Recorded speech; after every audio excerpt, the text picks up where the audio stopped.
भगवान की सरस्वती नदी के तट पर व्यास जी महाराज एक दिन विचार करने लगे कि कलयुग आ रहा है। कलयुग में व्यक्ति के पास धन होगा, वैभव होगा, संपदा होगा, अच्छा भोजन होगा, अच्छा वस्त्र होगा, लेकिन भगवान की भक्ति के लिए समय की अल्पता होगी। व्यक्ति सब कुछ करना चाहेगा, किंतु भगवान के लिए उसके पास समय निकालना बड़ा मुश्किल हो जाएगा। हमने शास्त्र लिखे, पुराण लिख डाले, अनेक ग्रंथ की रचना कर दी, किंतु ये सब लिखने के बाद भी, ये सब होने के बाद भी, वेदों की रचना होने के बाद भी वेद शास्त्र उपनिषद का ज्ञान केवल ब्राह्मण तक रहेगा कलयुग में। और ब्राह्मण भी सब वेद शास्त्र पढ़ेंगे ऐसा भी जरूरी नहीं है। तो मेरा लिखा हुआ ग्रंथ, मेरी की गई रचना तो सब बेकार है।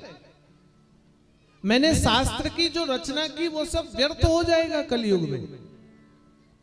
और भगवान वेद व्यास जी ये विचार करने लगे।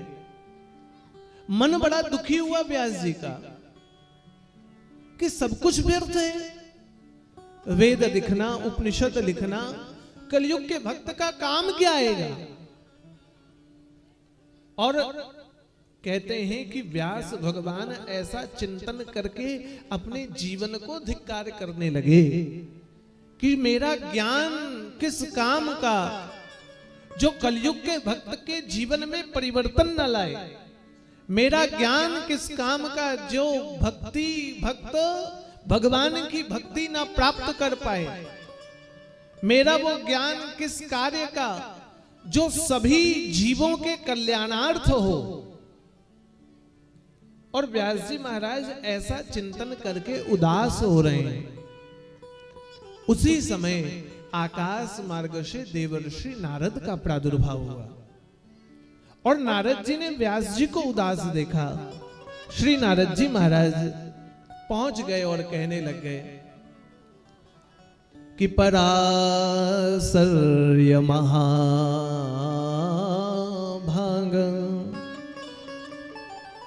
भवतः कच्चिदात्मना परितुष्य शरीरात्मा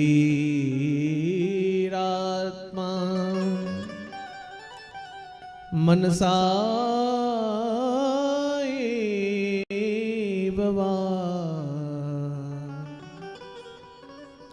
हे पराशर जी, आप पराशर के पुत्र हैं, व्यास हैं, संपूर्ण कला आपको प्राप्त है। आपने पुराणों की रचना की, वेद लिख डाले, अनेक शास्त्रों का अध्ययन आपने किया, और इतना सब करने के बाद भी आज आप ही उदास हैं। इतना सब लिखने के बाद भी आज आप ही दुखी हैं। ज्ञान होते हुए भी दुख का कारण क्या है व्यास जी आपका?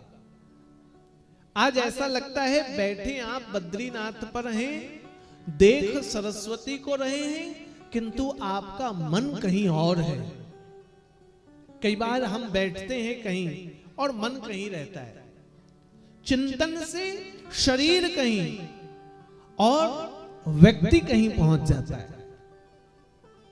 नारद जी कहते हैं आप बैठे तो बद्रीनाथ पर हैं, देख सरस्वती नदी को रहे, किंतु आप यहां हैं नहीं, कहीं खोए हुए हैं, चेहरा उदास है। कारण? नारद जी ने पूछा तो व्यास जी कहते हैं नारद जी, दुखी होने का कारण केवल यह है कि मैं विचार कर रहा हूं मेरा ज्ञान, वेद की रचना, शास्त्र की रचना, कलयुग में भक्त वेद पढ़ पाएंगे ऐसी व्यवस्था नहीं रहेगी। कलयुग के भक्त वेद ज्ञान को प्राप्त करेंगे ये संभव नहीं होगा। और जो पढ़ेंगे वो ब्राह्मण होंगे।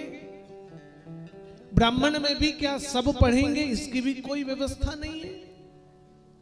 धीरे धीरे धीरे धीरे वेद ज्ञान लुप्त हो जाएगा। ब्राह्मण को उचित शिक्षा और धर्म का ज्ञान होते हुए भी ब्राह्मण को उचित मूल्य न मिलने पर वो भी वेद पढ़ना बंद कर देगा। धर्म कहां जाएगा? और जब ब्राह्मण गुरु है, वो गुरु ही ज्ञान प्राप्त नहीं करेगा तो समाज को सिखाएगा क्या? वो किस गति और दिशा की तरफ ले जाएगा? भक्ति कहां जाएगी? जीव परमात्मा की प्राप्ति का माध्यम कैसे जानेगा? मैं ये विचार कर रहा हूं। नारद जी ने कहा आपका विचार एक नई रचना की तरफ जा रहा है। आप रचना कीजिए व्यास जी, वो जिसमें केवल शुद्ध रूप से भगवान जगदीश, जगत प्रभु, जगन्नाथ, जगत के पालन हरता भगवान नारायण की ही भक्ति निश्रित हो, जिसमें केवल भक्ति के अतिरिक्त और कुछ ना हो, जिसमें केवल भक्ति का ही भाव मिला हुआ हो, जिसमें जो भी चर्चा हो वो केवल भक्त और भगवान के मध्य की हो, जिसमें केवल यही बताया जाए कि भक्त की दृढ़ता परमात्मा को कहीं भी प्रकट करने का सामर्थ्य रखती हो, जिसमें केवल यही बताया जाए कि वो भक्त भगवान की भक्ति करके अंतिम काल में भी मुक्ति को प्राप्त हो जाए। व्यास जी को कहने लग गए, नारद जी कई बार हम ज्ञानी होते हुए भी उस व्यवस्था से दूर होते हैं। जरूरी नहीं कि हम ज्ञानी हैं तो हम सब कुछ जानते हो। जरूरी नहीं कि मैं भागवत की कथा कर रहा हूं तो मैं त्रिकालदर्शी और सबका ज्ञाता हूं। कुछ चीजों को जानने के लिए हमको किसी से पूछना भी पड़ेगा। जरूरी नहीं कि कथा करने वाला फोन चला ही ले और फोन चलाने वाला कथा ही कर ले। जरूरी नहीं कि भागवत का विद्वान जो भागवत रटा हुआ हो वो कोर्ट में जाकर वकालत भी कर ले। इसलिए आवश्यकतानुसार गुरु और गुरु मंत्र की आवश्यकता होती है। एक गुरु वो होता है जो भगवान की प्राप्ति का माध्यम बताता है, और व्यास जी एक गुरु वो होता है जो जगह जगह पर आए समस्या पर आपकी समाधान को बताता है। हम भूल जाते हैं कि समयानुसार एक मूल गुरु और समयानुसार प्रत्येक स्थान पर गुरु होता है। भगवान दत्तात्रेय ने तो अनेक गुरु बनाए, जिसका प्रमाण 12 स्कंध में भागवत महापुराण है। उन्होंने तो चींटी को गुरु बनाया, मधुमक्खी को गुरु बनाया, उन्होंने बहते जल को गुरु बनाया।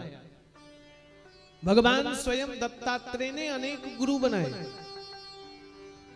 इसलिए विद्वान कहते हैं जन्म लेने पर जो पढ़ाती है वो माता, बड़े होने के बाद जो ज्ञान देती है वो ज्ञान देते हैं वो पिता, और उस ज्ञान को समाज में आप क्या कैसे प्राप्त करें वो ज्ञान विद्यालय पर देने वाला टीचर। और एक वो होता है जो समाज और सृष्टि से अलग ज्ञान देता है, वो सद्गुरु कहलाता है। इसलिए सद्गुरु हम बन जाएं, किंतु सद्गुरु बनने के बाद भी सद्गुरु का भी कोई गुरु होता है। नारद जी व्यास जी को कहने लग गए, पूर्व जन्म में मैं उपवर्ण नाम का गंधर्व था। जिस दिन मेरा जन्म हुआ उस दिन मेरे पिता की भी मृत्यु हो गई। पिता मारे गए, बाबा अमर मारा गेलो সেই দিনে जोन दिन नारदिक जन्म হয়েছে। मां एक बार रोती और दूसरी बार मेरे जन्म के लिए खुश भी होती कि पति मर गया तो क्या हुआ, पुत्र के साथ अब आगे का जीवन चलेगा। लेकिन समाज बुरा है, इसलिए मेरी मां मुझे लेकर आश्रम चली गई। आश्रम